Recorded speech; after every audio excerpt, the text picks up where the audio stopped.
How to fix driver update keeps popping up Windows. 1. Disable automatic driver updates.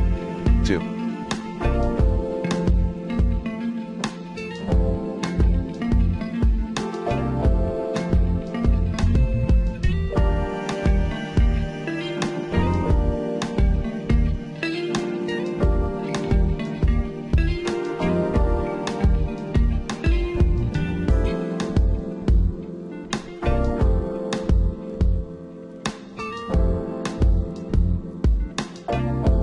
Uninstall driver update software.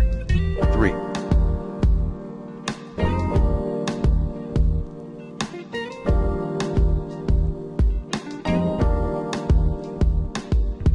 Remove driver update redirect from your browser. 4. Scan for potentially